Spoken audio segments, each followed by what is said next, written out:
ఒక గ్రామంలో రామశర్మ, బంగారయ్య అనే ఇద్దరు స్నేహితులు ఉండేవారు. ఇద్దరూ పేదవారే.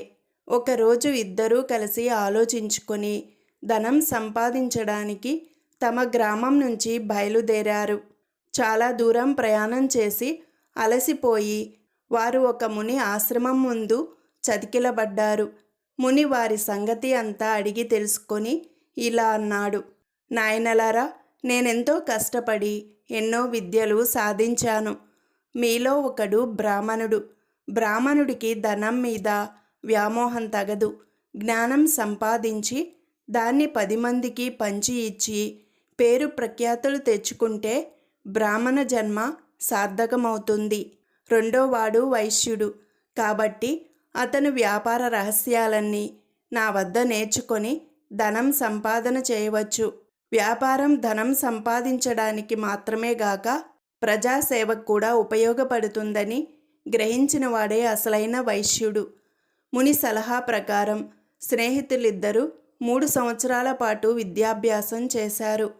రామశర్మ అనేక శాస్త్రాలలో పాండిత్యం సంపాదించాడు. బంగారయ్య వ్యాపార రహస్యాలన్నీ తెలుసుకున్నాడు. ఈ జ్ఞానంతో రామశర్మ రాజుగారి వద్ద ఆస్థాన పండితుడు అయ్యాడు. బంగారయ్య వ్యాపారంలో అభివృద్ధి సాధించాడు. 4-5 సంవత్సరాలు గడిచి గడవక ముందే ఇద్దరూ సంపన్నులయ్యారు. కాలం గడిచింది. రామశర్మకు కృష్ణశర్మ అనే కొడుకు కలిగాడు. కానీ ఆ కొడుకు గురించి రామశర్మకు బెంగ పట్టుకున్నది. వాడు చాలా పెంకెవాడు. వాడికి చదువు మీద ఏమాత్రమూ ఉత్సాహం లేదు. అస్తమానము ఆటలతోనూ అల్లరితోనూ కాలక్షేపం చేసేవాడు. తన కొడుకు తనంతటివాడు కావడానికి రామశర్మ చేసిన ప్రయత్నం కొంచెం కూడా ఫలించలేదు. ఇంతలో ఒక వింత జరిగింది. రామశర్మ ఒకనాడు విద్యార్థులకు కొన్ని శ్లోకాలు బోధిస్తున్నాడు. అవి చాలా కఠినమైన శ్లోకాలు కావటం చేత విద్యార్థులు వాటిని గ్రహించలేకుండా ఉన్నారు. చెప్పినదే చెప్పి నోరు నొప్పిపుట్టి రామశర్మ కాసేపు విశ్రాంతి తీసుకుందామని లోపలికి వెళ్ళాడు. తండ్రి శిష్యులకు పాఠం చెప్పడానికి పడుతున్న శ్రమ కృష్ణశర్మ గమనిస్తూనే ఉన్నాడు. తండ్రి లోపలికి వెళ్ళగానే అతను వచ్చి తండ్రి కూర్చునే ఆసనం మీద కూర్చొని తానే పాఠం చెప్పడం మొదలుపెట్టాడు. చిత్రమేమిటంటే, రామశర్మ నోట వింటే అర్థం కాని శ్లోకాలు కృష్ణశర్మ నోట వింటుంటే విద్యార్థులకు మరింత తేలికగా అర్థమయ్యాయి. లోపల నుంచి తిరిగి వస్తూ రామశర్మ ఆ దృశ్యం చూసి ఆశ్చర్యపోయాడు. తన కొడుకు తెలివి తక్కువవాడు కాదు. వాడి జ్ఞాపక శక్తి కూడా గొప్పది. చదువుకుంటే వాడికి అవలీలగా ఎంత చదువైనా వస్తుంది. రామశర్మ ఈ మాటే అంటే కృష్ణశర్మ ఎందుకు చదువుకోవాలి అని అడిగాడు. 10 మంది చేత గౌరవం పొందాలన్నా, పూజించబడాలన్నా, ధనం సంపాదించాలన్నా విద్య చాలా అవసరం. ఇది నువ్వు ఎంత త్వరగా గ్రహిస్తే అంత మంచిది అన్నాడు రామశర్మ. మహాపండితుడి కొడుకునని అందరూ నన్ను గౌరవిస్తారు. బ్రాహ్మణుడిని కనుక పూజిస్తారు. ధనవంతుడి కొడుకును ఇంకా సంపాదించేదేమిటి అని కృష్ణశర్మ అడిగాడు.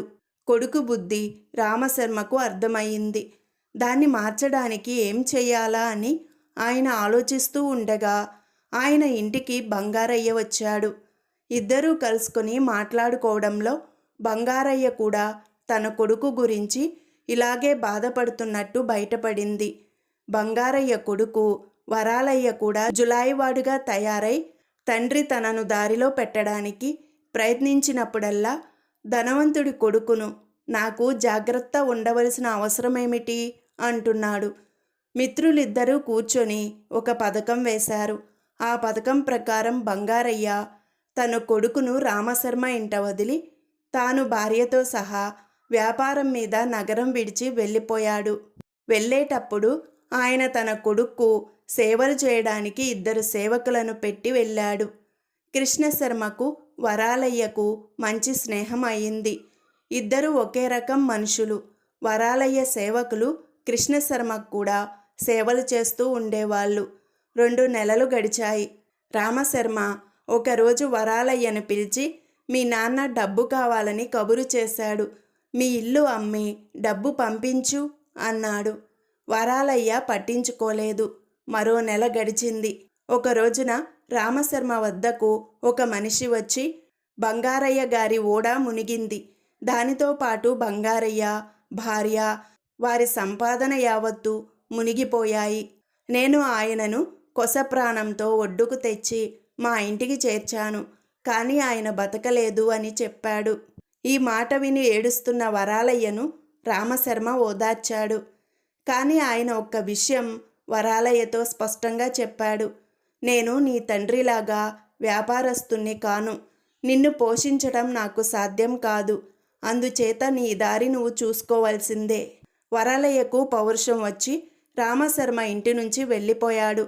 కానీ అతనికి తలదాచుకునే చోటు ఎక్కడా దొరకలేదు. తిండి కూడా ఎవరూ పెట్టకపోవడం చేత వరాలయ్య అభిమానం చంపుకొని తిరిగి రామశర్మ ఇంటికే వచ్చి భోజనం పెట్టమన్నాడు. రామశర్మ అతనికి భోజనం పెట్టాడు. కానీ ఇలా ఎంతో కాలం జరగదని చెప్పాడు. ఈ మాట విని కృష్ణశర్మకు కోపం వచ్చి, స్నేహితుడి కొడుకును కష్ట సమయంలో ఆ మాత్రం ఆదరించలేరా అని తండ్రిని అడిగాడు. బంగారయ్య నా స్నేహితుడు. అతడు కష్టంలో ఉంటే తప్పక ఆదరించి ఉండేవాణ్ణి. వరాలయ్యకు నాకు సంబంధం లేదు అన్నాడు రామశర్మ. వరాలయ్య మీకేమీ కాకపోవచ్చు. అతను నా మిత్రుడు. నా మిత్రుడికి ఇంట్లో గౌరవం లభించదా అని కృష్ణశర్మ అడిగాడు. ఏమిటి నీ గొప్పతనం అన్నాడు రామశర్మ నిరసనగా. దేవుడికి అర్చన చేసినందువల్ల పూజారిని దేవుడంత వాడుగా గౌరవిస్తాం గదా. మహాపండితుడు రామశర్మ కుమారుణ్ణి. అది నాకు గొప్పదనం కాదా అని కృష్ణశర్మ అడిగాడు. రామశర్మ ఒక్క నిమిషం ఆలోచించి, నీ ప్రశ్నకు సమాధానమిస్తాను. కానీ ముందుగా నువ్వొక పని చేయాలి. నీకు వరాలయ్యకు సేవలు చేసిన 2 సేవకులను పిలిచి వారి చేత వరాలయ్యకు 2 రోజుల పాటు సేవలు చేయించు అన్నాడు. కృష్ణశర్మ ఎంతో ఉత్సాహంగా వెళ్ళాడు. వాళ్ళు ఇదివరలో ఒక్క పైసా అడగకుండా సమస్త సేవలు చేసిన వాళ్ళు. కానీ ఇప్పుడు వరాలయ్యను గురించి నిర్లక్ష్యంగా మాట్లాడి అటువంటి దరిద్రుడికి సేవలు చేయమని చెప్పేశారు. వాళ్ళ సమాధానానికి ఆశ్చర్యపోయి కృష్ణశర్మ తిరిగి వచ్చి తన తండ్రికి జరిగినది చెప్పాడు. రామశర్మ నవ్వి, వాళ్ళు సరిగానే చెప్పారు. వరాలయ్యకు వ్యక్తిత్వం లేదు. అతను తండ్రి నీడలో ఉన్నంతకాలము తండ్రి డబ్బు అతనికి రక్ష అయింది. ఆ డబ్బు పోగానే అతను సామాన్యుడయ్యాడు. రేపు నీ గతి అంతే అవుతుంది. నా పాండిత్యం ద్వారా నువ్వు గౌరవం పొందుతున్నావు. నా ఆస్తి ఆ పాండిత్యమే. అది నీకు సంక్రమించకపోతే నీ పని అంతే గదా. స్వయం కృషి వల్ల ఆర్జించినదే శాశ్వతం. వ్యాపార రహస్యాలు తెలియనివాడు వైశ్యుడు కాడు. విద్య లేనివాడు బ్రాహ్మణుడు కాడు అన్నాడు. స్వయం కృషి అవసరమే. అందుకే మీరు మీ స్నేహితుడికి చేయగల సహాయం నేను నా స్నేహితుడికి చేయలేకుండా ఉన్నాను. ఇప్పుడు ఏం చేయాలి అని కృష్ణశర్మ అడిగాడు. నువ్వు నీ స్నేహితుడు నేను చెప్పిన చోటికి వెళ్ళి కొన్ని ఏళ్ల పాటు విద్యాభ్యాసం చెయ్యండి అని రామశర్మ తాము విద్యాభ్యాసం చేసిన ముని ఆశ్రమం గురించి చెప్పాడు. కృష్ణశర్మ, వరాలయ్య 2 సంవత్సరాల పాటు ముని ఆశ్రమంలో విద్యాభ్యాసం చేసి తిరిగి వచ్చారు. వరాలయ్య తండ్రి జీవించి ఉండటమే కాక తన ఆస్తిని వ్యాపారంలో రెట్టింపు చేశాడు. తమను మార్చడానికి రామశర్మ, బంగారయ్య కలిసి పన్నిన పన్నాగమే ఇది అని వాళ్ళు తెలుసుకున్నారు.